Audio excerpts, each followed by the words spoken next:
अस्सलाम वालेकुम। Welcome to lecture number 2 of C sharp.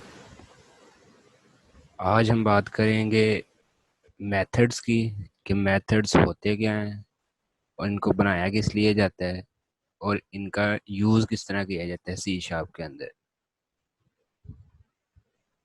कहते हैं मेथड हमारे पास कोई भी ऐसा काम है या कोई भी ऐसा टास्क है जिसमें क्या करते हैं, हम प्रोग्राम को सेपरेट कर देते हैं उसके काम की बेस के ऊपर। मतलब किसी भी चीज़ को उसकी काम के बेस के ऊपर छोटे छोटे हिस्सों में डिवाइड कर देना, वो कहलाता है मेथड्स। और फॉर एग्जांपल है इसमें हमारे पास बाइक मेकिंग के अंदर अलग अलग पार्ट्स बना देना, घर के जो अलग अलग हिस्से होते हैं ये भी मेथड्स कहलाएंगे। जिस तरह ये हमारे पास एरोप्लेन है, इसके अलग अलग जो पार्ट्स हैं ये भी क्या कहलाएंगे, मेथड्स कहलाएंगे। अब कहते हैं मेथड्स को यूज़ क्यों किया जाता है, इसको यूज़ करने के लिए क्या मोटिवेशन है हमारे पास। पहली मोटिवेशन हमारे पास डिवाइड एंड कंकर अप्रोच। इसका मतलब ये है कि क्या करते हैं, हम प्रोग्राम को छोटे छोटे हिस्सों में डिवाइड कर लेते हैं। इससे एक तो प्रोग्राम लिखना, कोई भी सॉफ्टवेयर बनाना आसान हो जाता है। नंबर टू, हमें जब भी रन टाइम पे उसको स्टार्ट करेंगे तो अगर एरर किसी भी जगह पे होगा तो इससे हमें पता लग जाएगा कि कौन से मेथड में एरर है इसका। और दूसरी इसकी मोटिवेशन सॉफ्टवेयर रीयूज। मतलब हम सॉफ्टवेयर को बार बार दोबारा यूज़ कर सकते हैं, उसके अंदर अपडेट कर सकते हैं अगर हमने उसको मेथड के थ्रू लिखा हुआ है। Number three, avoid repeating code. बाज़ औक़ात हमारे पास कुछ ऐसे सॉफ्टवेयर होते हैं जिनके अंदर एक ही कोड बार बार हर कुछ जगह पे चाहिए होता है, तो फिर कोड को रिपीट होने से बचाने के लिए भी हम मेथड्स बना लेते हैं। मतलब एक फॉर एग्जांपल हमारे पास है कि किसी सॉफ्टवेयर में सम की जगह है, सम हमें बहुत दफ़ा चाहिए, तो हम क्या करते हैं कि मेथड बना लेंगे जो क्या करेगा, सम को कैलकुलेट करेगा।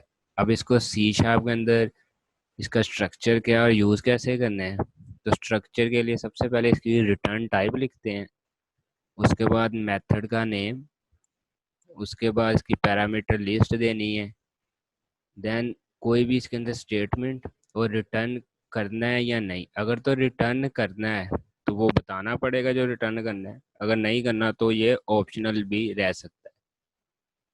जैसे ये नीचे सबसे पहले उसकी रिटर्न टाइप डबल, नेम उसका आ गया स्क्वायर, अब उसके अंदर पैरामीटर उसने क्या दिया, डबल वैल्यू। अब स्टेटमेंट कोई नहीं लिखी, सिंपल वो वैल्यू रिटर्न करता है। वो क्या कर रहा है कि रिटर्न कर दो वैल्यू को मल्टीप्लाई बाय वैल्यू। अब ये तो हम लोगों ने देख लिया कि इसका स्ट्रक्चर किस तरह काम करता है। अब इसकी कॉलिंग, मतलब इसको कॉल कैसे कर सकते हैं, तो जब भी मेथड को कॉल करना है उसका नेम लिखते हैं विदाउट उसकी डाटा टाइप। नेम लिखना है और सिंपल उसके आर्गुमेंट्स प्रोवाइड कर देना है जो हमने मेथड को डिक्लेयर करते वक्त बनाए थे। तो सिंपल उसका नेम और पैरामीटर्स जो डिक्लेयर करते वक्त बनाए थे वो लिख देने हैं, उससे क्या होगा, हमारे पास फिर मेथड कॉल हो जाएगा। तो अब हम एक एक ऐसा प्रोग्राम बनाते हैं जिसमें हम सम का मेथड लेंगे, उस मेथड को फिर हम मेन के अंदर कॉल करके देखेंगे। तो सबसे पहले विजुअल स्टूडियो के अंदर चले जाएंगे। विजुअल स्टूडियो के अंदर अब ये हमारे पास मेन की बनी हुई है, मेन का मेथड बना है, इससे बाहर निकलेंगे एक नया मेथड बना लेंगे स्टैटिक वॉइड, इसका नाम रख लेते हैं ऐड। अब इसके अंदर आर्गुमेंट्स देने हैं तो दो ले लेते हैं, int a and int b हमारे पास। अब इसके अंदर हम कह देंगे कि रिटर्न क्या करना है, रिटर्न ए प्लस बी, मतलब दोनों को ऐड करके रिटर्न कर दो।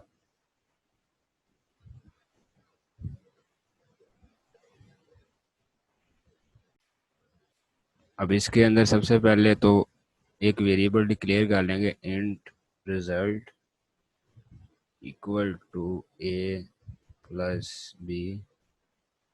अब क्या करेंगे, इसको रिटर्न क्या करना है कि रिजल्ट कर दो।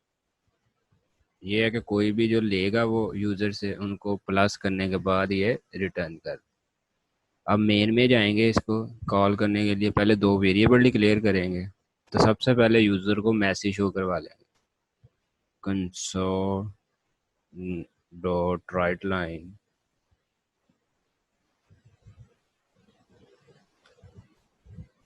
Enter number 1। इसको किस में सेव करवा लेंगे, ए वाले वेरिएबल में, int a equal to int dot console dot read line. इसके बाद दोबारा मैसेज शो करवाएंगे दूसरी वैल्यू के लिए, console dot write line enter number 2।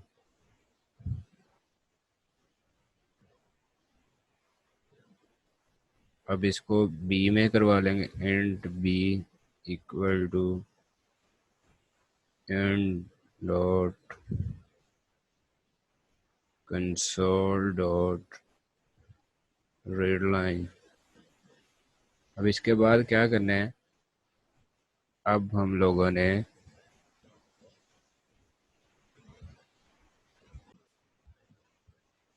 इसका आंसर शो करवाना है, तो उसके लिए भी मैसेज में शो करवा देंगे, कंसोल डॉट राइट लाइन